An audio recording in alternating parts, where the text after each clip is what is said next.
मो अनुगुण मो लोकों पई आठमल्लिक रे तयारी हेइची ओडिसारो सबुठारो लंबा ब्रिज। हाँ हाँ जी एटा स्वप्न भली लागुथिबा कथाटी हेले संभव हेइची नवीन सरकारक लोकाभिमुखी नीति जोगु। आठमल्लिक ठारू मो पड़ोसी बौद्ध को जोड़ीची एही सुंदर ब्रिज। केते लोक केते चाषी केते व्यवसायी केते छात्र छात्री मिति हजार हजार लोक उपकृत होउचंती। खाली ब्रिज नुहे म एहा होउची गोटे प्रगतिर सेतु। सेतिकी नुहे गमना गमन पई लिंगर नाळ ओ आउली नदी ऊपर भी तयारी हेइची हाई लेवल ब्रिज। जागो आज मो लोक माने बहुत खुशी।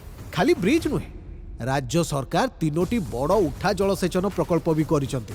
कादपड़ा कुटेश्वर और कुंभिया मेगा उठा जलसेचन प्रोजेक्ट 5000 एकड़ रु अधिक जमी रे जलसेचन करुछि। एबे सबु चाषी मानक अमल सीधा सड़क पाख बजार रे बिक्री हेई पारुछि से भी बिना असुविधा रे। आउ एबे तयारी होउछि प्रशस्त रास्ता आउ आम बस स्टैंड। गाँ आउ सहर रो दूरता कमिछि। मु अनुगुण लोकों को मुहरे हस फुटाई उन्नति पथरे खाली आगो को बढ़ि जा।